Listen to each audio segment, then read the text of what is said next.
한글 도입은 더 이상 미룰 수 없는 과제입니다. 선택지가 아닌 필수 사항이 되었습니다. 프랑스 대통령 엠마뉘엘 마크롱과 독일 총리 올라프 숄츠가 주목하는 가운데 한 언어학자의 급진적 주장에 유럽 전체가 발칵 뒤집혔습니다. 베를린 훔볼트 대학 연구진이 문맹률 제로의 비결을 발견했기 때문입니다. 독일은 세계적 지식 강국으로 인정받지만 놀랍게도 성인 7.5%가 읽고 쓰기에 어려움을 겪고 있습니다. 이는 수백만 명이 문해력이 부족하다는 의미입니다. 그런데 바로 이 문제의 해결책이 한글에 있다고 밝혀졌습니다. 독일이 한글에 집중하는 진정한 이유는 무엇일까요? 안녕하세요. 저는 베를린 훔볼트 대학의 언어학 교수 한스 밀러입니다. 저는 평생을 언어와 문해력 연구에 바쳐왔고 독일 국민들의 문맹 문제를 해결하기 위해 오랜 시간 노력해왔습니다. 하지만 연구를 거듭할수록 한 가지 의문이 들기 시작했습니다. 어째서 교육 수준이 높은 독일에서조차 문맹 문제가 해결되지 않는 것일까? 독일은 분명 세계적인 교육 강국입니다. 하지만 실제로는 많은 사람들이 책을 읽고 쓰는데 어려움을 겪고 있으며 이는 단순히 교육 기회의 부족 때문만은 아닙니다. 독일어의 복잡한 철자법, 불규칙한 발음 체계가 주요 원인이었습니다. 제가 가르치는 학생들 중에도 철자법 때문에 애를 먹는 경우가 많았습니다. 독일어는 같은 발음을 가진 단어라도 철자가 다르거나 쓰는 방법과 읽는 방법이 전혀 다른 경우가 많거든요. 예를 들어 이 아이는 아이라고 읽히지만 아이는 이로 읽히죠. 또한 대문자와 소문자의 구분, 복합명사의 연결 방식 등 어려운 규칙이 너무 많다 보니 많은 학생들이 글을 배우는 과정에서 좌절감을 느끼곤 했죠. 특히 독일 사회의 이민자들은 더 큰 어려움을 겪습니다. 터키, 시리아, 아프가니스탄에서 온 사람들에게 독일어는 넘기 힘든 벽처럼 느껴지곤 하죠. 베를린 노이켈른 지역만 해도 성인 문맹률이 12%를 넘는다는 통계가 있습니다. 이것은 단순히 개인의 문제가 아닙니다. 문맹은 사회적 불평등으로 이어집니다. 글을 읽지 못하는 사람들은 좋은 일자리를 구하기 어렵고 자녀 교육에도 어려움을 겪으며 심지어 일상생활에서도 많은 장벽을 경험하게 됩니다. 병원 처방전을 읽지 못해 약을 잘못 복용하거나 계약서의 내용을 이해하지 못해 불이익을 당하는 경우도 많죠. 독일 정부도 이 문제의 심각성을 인식하고 여러 문해력 향상 프로그램을 운영해 왔습니다. 하지만 그 효과는 제한적이었고 근본적인 해결책은 되지 못했습니다. 우리는 새로운 접근법이 필요했습니다. 그리고 그 답을 찾기 위해 저는 세계 각국의 문해력 성공 사례를 연구하기 시작했습니다. 그러던 중 저는 우연히 국제문해력 연구 보고서를 접하게 되었습니다. 어느 날 연구실에서 자료를 찾던 중 세계 각국의 문맹률 통계를 분석한 논문이 제 눈에 들어왔어요. 호기심에 독일의 데이터를 먼저 살펴봤는데 예상대로 문해력 부족 문제가 심각했습니다. 하지만 진짜 충격은 그 다음이었습니다. 어떤 나라에서는 문맹률이 0%에 가깝다. 처음에는 믿을 수가 없었습니다. 분명 한국도 과거 식민 지배와 전쟁을 겪은 나라로 알고 있었는데 어떻게 문맹률이 세계 최저 수준일 수 있을까요? 한국의 교육 시스템에 특별한 비법이 있는 걸까? 아니면 문자 자체에 차이가 있는 걸까? 이 의문을 해결하기 위해 저는 한국의 문자, 즉 한글을 연구하기 시작했습니다. 한글에 대한 궁금증을 품은 저는 즉시 연구 논문의 출처를 추적하기 시작했습니다. 해당 보고서는 유네스코와 경제협력개발기구 OECD가 공동으로 진행한 국제문해력 조사였습니다. 한국의 문맹률이 단순한 통계적 오류인지 확인하기 위해 저는 관련 연구를 더 찾아보았습니다. 그 과정에서 유네스코가 1989년부터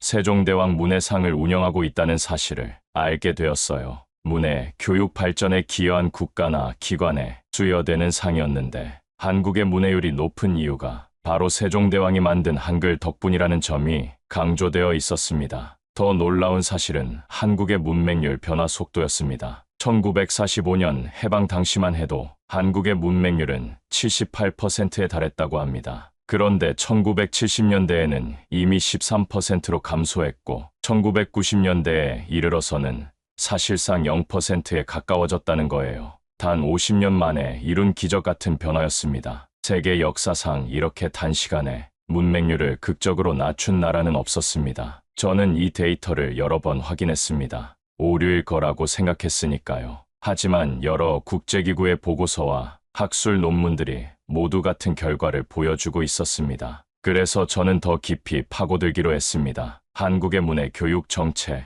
야학 운동의 역사, 그리고 무엇보다 한글이라는 문자 자체의 특성에 대해 연구하기 시작했습니다. 특히 흥미로웠던 것은 한글이 단순한 문자가 아니라 세종대왕이라는 한 왕의 철학적, 과학적 사고의 결정체라는 점이었습니다. 누구나 쉽게 배울 수 있는 문자를 만들겠다는 세종대왕의 의지가 한글에 담겨 있었고, 그것이 실제로 현대 사회에서도 효과를 발휘하고 있다는 사실이 저를 매료시켰습니다. 이런 발견들을 통해 저는 점점 더 한글이 가진 특별한 교육적 가치에 주목하게 되었고, 이것이 독일의 문맹 문제 해결에도 도움이 될 수 있지 않을까 하는 대담한 가설을 세우기 시작했습니다. 한글 덕분이라고 문자 하나가 문맹률을 바꿀 수 있을까? 처음엔 단순한 우연의 일치라고 생각했어요. 그러나 한글을 연구한 서양 학자들의 논문을 읽어보니 그 생각이 점점 바뀌기 시작했습니다. 한글은 세계에서 유일하게 창제 원리와 과정이 명확하게 기록된 문자였습니다. 놀라운 점은 글자를 배우는데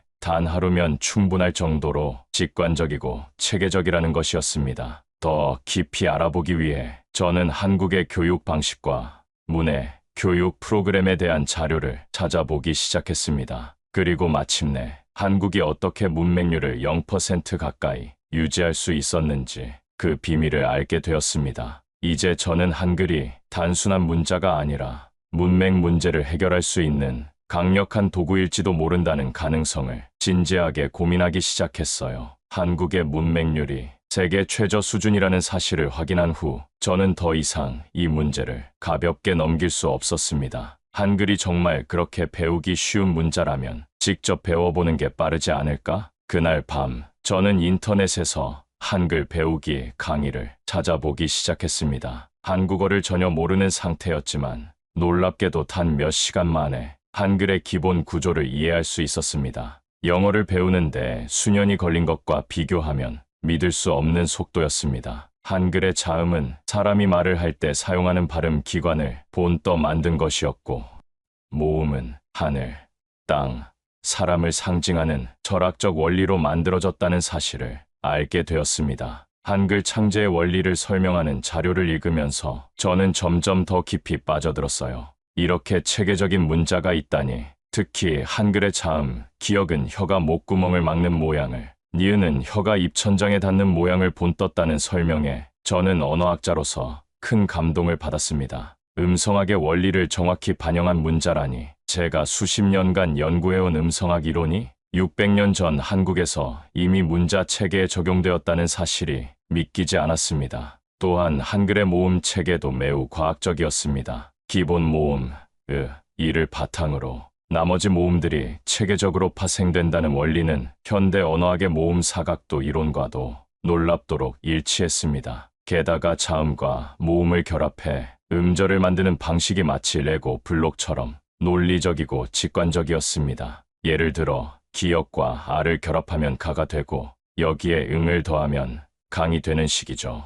이런 체계적인 구조 덕분에 한글은 배우기 쉬울 뿐만 아니라 컴퓨터 프로그래밍 언어처럼 논리적 사고력도 함께 길러준다는 점을 발견했습니다. 독일어와 비교해보니 차이점은 더욱 명확했습니다. 독일어는 같은 발음이라도 다양한 철자로 표기되고 같은 철자라도 문맥에 따라 발음이 달라지는 경우가 많았죠. 반면 한글은 소리 나는 대로 적고 적힌 대로 읽는 표음 문자의 이상적인 형태였습니다. 이런 연구 과정을 통해 저는 한글이 단순히 한국어를 위한 문자가 아니라 보편적인 문해력 향상에 도움을 줄 수 있는 강력한 교육 도구라는 확신을 갖게 되었습니다. 그리고 문득 이런 생각이 들었습니다. 만약 독일에서도 한글을 활용한 문해, 교육 프로그램을 도입한다면 어떨까? 처음에는 단순한 가설이었지만 점점 더 실현 가능성이 있는 아이디어로 다가오기 시작했습니다. 한글이 문해력 향상에 도움이 될 수 있다는 확신이 생긴 저는 이를 실제로 검증하기 위해 독일의 성인 문맹자들을 대상으로 한글 학습 실험을 진행하기로 결심했습니다. 하지만 문제가 있었습니다. 저는 주로 훔볼트 대학에서 학생들을 가르치는 교수였고, 때문에 제 주변에는 기본적인 문해력을 갖춘 사람들뿐이었어요. 문해력이 부족한 성인을 직접 찾아야 했습니다. 그래서 저는 독일 교육부에서 운영하는 기초문해 교육센터를 방문했습니다. 이곳은 글을 읽지 못하는 성인들에게 기초 교육을 제공하는 기관이었고, 센터 관계자에게 제 연구 의도를 설명하자 그는 다소 회의적인 반응을 보였습니다. 교수님, 한글이 문맹 퇴치에 도움이 된다고요? 독일 사람들이 한국 문자를 배운다고 해서 독일어를 더 잘 읽게 될 거라고 생각하시는 건가요? 그의 반응은 당연했습니다. 한글이 독일 문맹 문제 해결에 도움이 될 수 있다는 개념 자체가 생소한 일이었으니까요. 하지만 저는 절대 포기할 수 없었습니다. 저도 처음엔 믿기 어려웠습니다. 하지만 한글은 세계에서 가장 체계적이고 과학적인 문자예요. 배우는 과정이 쉽고 직관적이기 때문에 문자를 익히는 기초적인 과정에서 큰 도움을 줄 수 있을 겁니다. 단순한 실험을 해보고 싶어요. 단 몇 주만이라도 기회를 주신다면 직접 결과를 보여드리겠습니다. 저의 간절한 요청 끝에 교육센터 측은 마침내 동의했습니다. 하지만 또 다른 문제가 있었습니다. 실험을 위한 구체적인 교육 방법과 교재가 필요했죠. 일반적인 한국어 교육 방식으로는 문맹자들에게 적합하지 않을 것이 분명했습니다. 그래서 저는 교육심리학과 함께 협업하여 성인 문맹자의 특성에 맞는 맞춤형 한글 교육 프로그램을 설계하기 시작했습니다. 중요한 점은 한국어를 가르치는 것이 아니라 한글의 체계를 통해 문자 학습의 원리를 이해시키는 것이었습니다. 저는 먼저 독일 내 한글 교육 전문가를 찾아보았지만 이런 특수한 목적에 맞는 전문가를 찾기 어려웠습니다. 결국 저는 베를린 한국문화원의 도움을 받아 한국에서 언어교육 전문가를 초빙하기로 했습니다. 여러 후보자 중에서 윤지수 선생님을 만났을 때 그녀의 열정과 전문성에 깊은 인상을 받았습니다. 윤 선생님은 한국에서 다문화 가정을 위한 한글 교육 프로그램을 운영한 경험이 있었고, 외국인을 위한 한국어 교육 방법론에도 정통했습니다. 무엇보다 그녀는 제 연구의 의미를 깊이 이해했습니다. 한글은 배우기 위한 문자가 아니라 배움을 위한 문자라고 생각합니다. 세종대왕님의 한글 창제 정신에도 모든 사람이 쉽게 문자를 익히고 지식에 접근할 수 있어야 한다는 민주적 가치가 담겨 있으니까요. 그녀의 말에 저는 큰 공감을 느꼈습니다. 이제 저희는 함께 독일 성인 문맹자들을 위한 특별한 교육 여정을 시작할 준비가 되었습니다. 저의 간절한 요청 끝에 교육센터 측은 몇몇 문해력 부족 성인들에게 실험을 해볼 기회를 주었습니다. 이제 저는 실제 독일 성인 문맹자들에게 한글을 가르치는 프로젝트를 시작할 수 있게 되었습니다. 프로젝트 시행이 결정된 후 저는 또 다른 문제에 직면했습니다. 나는 한글을 읽을 수는 있어도 제대로 가르칠 수는 없잖아. 아무리 제가 언어학 교수라고 해도 한국어 전문가가 아닌 이상 직접 가르치는 것은 한계가 있을 수밖에 없었어요. 그래서 저는 한국어를 전문적으로 가르칠 수 있는 사람을 찾기로 했습니다. 우선 저는 베를린에 위치한 한국문화원과 연락을 취해보았습니다. 한국문화원에서는 독일 내 한국어 교육을 지원하는 여러 프로그램을 운영하고 있었어요. 그곳에서 저는 한국어 강사로 활동하는 윤지수 선생님을 소개받았습니다. 윤 선생님은 베를린 자유대학교에서 한국어를 가르치고 계셨고 한국어 교육 경험이 풍부한 전문가였습니다. 저는 계획을 설명했습니다. 한글이 문해력 향상에 도움이 될 가능성이 있습니다. 하지만 저는 한글을 체계적으로 가르칠 수 있는 전문가가 아닙니다. 혹시 저와 함께 이 실험을 진행해 주실 수 있을까요? 윤 선생님은 흥미롭다는 듯 제 이야기를 듣더니 미소를 지으며 말했습니다. 교수님, 사실 저도 독일어를 배우면서 철자법이 너무 어려워서 고생했어요. 그래서 독일 학생들에게 글을 가르칠 때마다 이렇게 쉬운 문자가 있다는 걸 더 많은 사람들이 알았으면 좋겠다고 생각했죠. 저도 교수님의 연구에 참여하고 싶어요. 그렇게 우리는 함께 독일 성인 문맹자들에게 한글을 가르치는 실험을 본격적으로 시작하게 되었습니다. 윤 선생님과 협업이 결정되자 우리는 바로 실험 준비에 돌입했습니다. 우선 한글을 가르치는 방식에 대해 논의했어요. 문맹자들에게 한글을 가르치는 건 일반적인 한국어 학습과는 다를 거예요. 기존의 외국어 교육 방식보다는 최대한 직관적으로 접근해야 할 것 같아요. 맞아요. 한글이 소리와 글자가 1대1로 대응된다는 점을 최대한 강조하면 좋을 것 같아요. 우리는 기존의 한국어 교육 자료 대신 한글의 기본 원리를 쉽게 설명할 수 있는 맞춤형 교재를 직접 제작하기로 했습니다. 한글 카드를 활용해 자음과 모음을 각각 카드로 만들어 직관적으로 조합할 수 있도록 하고 소리와 문자 매칭 게임 프로그램을 만들어 한글이 소리를 그대로 적을 수 있는 문자라는 점을 체험할 수 있도록 구성했습니다. 드디어 첫 수업 날이 되었습니다. 베를린 외곽의 작은 교실에 12명의 학습자가 모였습니다. 그들 중에는 독일인뿐만 아니라 터키, 시리아 출신의 이민자들도 있었어요. 연령대도 20대부터 60대까지 다양했습니다. 공통점이라면 모두 글을 읽고 쓰는데 어려움을 겪고 있다는 것이었죠. 첫 수업은 생각보다 어려웠습니다. 학습자들은 의아한 표정으로 한글 글자들을 바라보았어요. 우리는 왜 이상한 모양의 동양 문자를 배워야 하나요? 이게 정말 독일어를 배우는데 도움이 될까요? 예상했던 질문이었지만 그들의 눈빛에서 의구심과 혼란을 읽을 수 있었습니다. 윤 선생님은 침착하게 첫 자음, 기역, 니은, 디귿을 소개했습니다. 이 글자들은 우리 입속 혀의 모양을 본떠 만들었어요. 기역은 혀가 목 뒤쪽을 막을 때의 모양이고 니은은 혀가 위심몸에 닿을 때의 모양이에요. 학습자들은 자신의 입 안을 의식하며 발음을 따라하기 시작했습니다. 그리고 모음을 조합하여 실제 음절을 만들어 보는 순간 교실의 분위기가 미묘하게 변화했습니다. 와,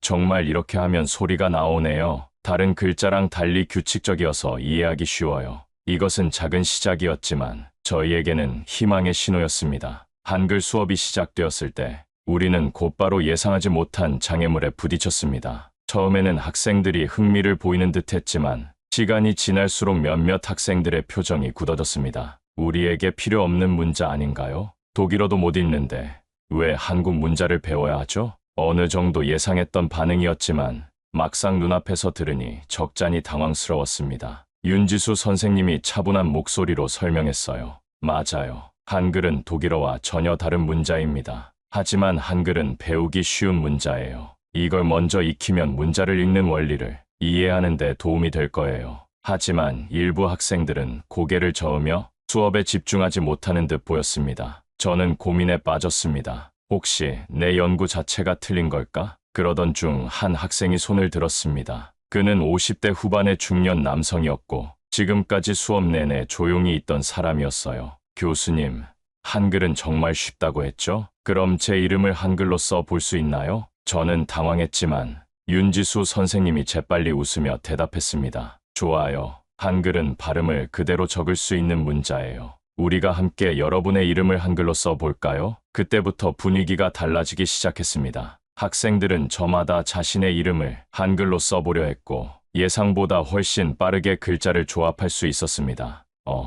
내 이름이 이렇게 간단하게 표현된다고? 나는 지금까지 알파벳도 제대로 못 썼는데 이건 진짜 읽을 수 있어요. 이 반응을 보면서 저는 확신이 들었어요. 한글은 단순한 외국어 문자가 아니라 문자를 배우는 원리 자체를 쉽게 익히게 해주는 도구라는 것을요. 4주차에 접어들면서 수업은 더욱 흥미로운 방향으로 발전했습니다. 학생들은 이제 한글로 간단한 문장을 만들 수 있게 되었고 그 과정에서 문자와 소리의 관계를 명확하게 이해하기 시작했습니다. 가장 인상적인 변화는 난독증을 가진 학생들에게서 나타났습니다. 마티아스라는 30대 남성은 학창 시절부터 심한 난독증으로 고통받았는데 한글을 배우면서 처음으로 문자에 대한 두려움이 줄어들었다고 말했습니다. 독일어 글자는 머릿속에서 항상 뒤섞였어요. 하지만 한글은 각 글자의 모양이 너무 다르고 명확해서 혼동하지 않게 되었어요. 8주차에 이르러 우리는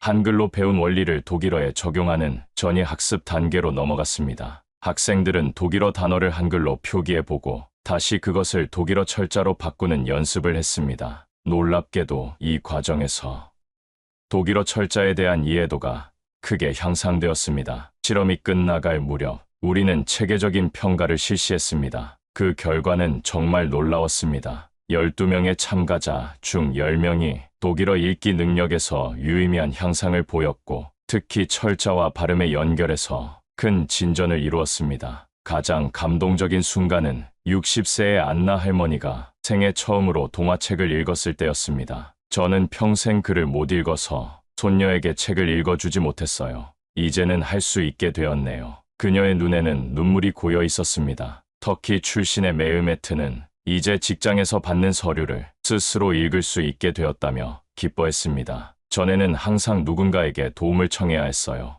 이제 제 일은 스스로 할 수 있어요. 우리의 실험은 단순한 문자 학습을 넘어 자신감과 자존감 회복으로 이어졌습니다. 학생들은 한글을 통해 문자에 대한 두려움을 극복하고 그 원리를 독일어에 적용함으로써 독일 사회에서 더 독립적으로 살아갈 수 있는 힘을 얻었습니다. 학생들의 반응이 긍정적으로 변하기 시작했지만 여전히 해결해야 할 문제가 있었습니다. 첫 번째 문제는 지속성이었습니다. 이름을 한글로 쓰는 활동은 흥미를 끌었지만 문맹자들이 지속적으로 학습을 이어갈 동기를 부여하는 것이 필요했어요. 한글이 배우기 쉬운 문자라는 것은 증명됐지만 이것이 독일어 문해력 향상으로 이어질 것이라는 확신을 학생들에게 심어줘야 했습니다. 윤지수 선생님과 저는 고민 끝에 새로운 접근 방식을 시도하기로 했습니다. 이제 여러분이 배운 한글을 활용해서 간단한 문장을 만들어 볼 거예요. 우리는 학생들이 자신의 이야기를 한글로 써 보도록 유도했습니다. 예를 들어, 한 학생은 자신이 키우는 개에 대해 이야기했고, 다른 학생은 어릴 적 학교를 다니지 못했던 경험을 공유했어요. 그들이 자신의 이야기를 한글로 표현하는 모습은 정말 감동적이었습니다. 이 과정에서 우리의 연구가 독일 교육계의 관심을 끌기 시작했습니다. 지역 신문에 우리의 실험이 소개되었고, 베를린 공영 라디오에서는 저와의 인터뷰를 방송하기도 했습니다. 그리고 얼마 후 우리는 믿을 수 없는 소식을 접했습니다. 독일 교육부에서 이 연구를 바탕으로 한글을 활용한 문해 교육 프로그램을 시범 운영으로 논의하고 싶다는 제안을 해온 것입니다. 교육부 관계자는 우리의 연구에 대해 이렇게 말했습니다. 독일어를 배우는 과정에서 가장 큰 문제는 철자법과 문법의 복잡성입니다. 그런데 한글을 활용하면 문해력이 부족한 성인들이 문자를 익히는 과정을 더 쉽게 경험할 수 있다는 점이 흥미롭습니다.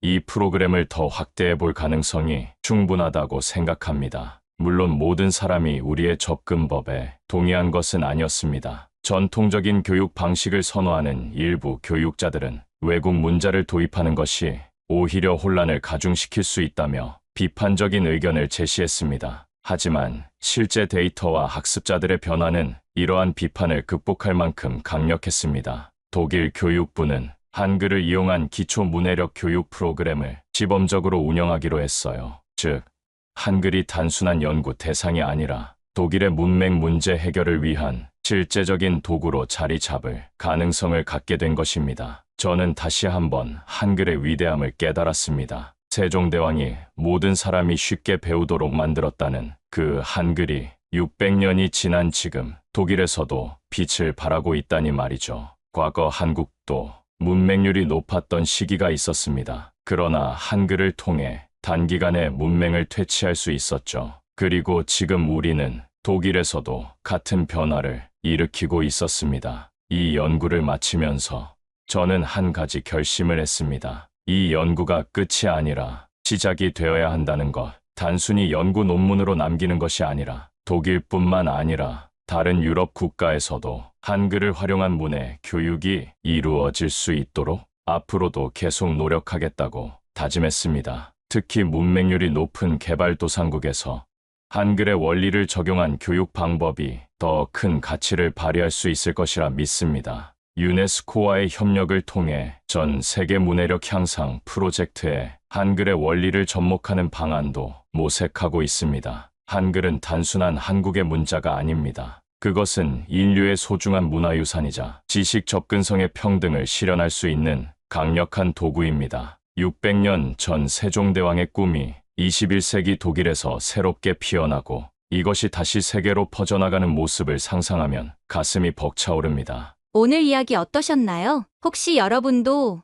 이런 특별한 경험을 해보신 적 있다면 댓글로 공유해주세요. 여러분의 이야기가 이 채널을 더 따뜻하게 만들어줄 거예요. 구독과 좋아요 잊지 마시고 다음에도 감동적인 이야기로 찾아뵙겠습니다. 한글의 새로운 여정은 이제 막 시작되었습니다.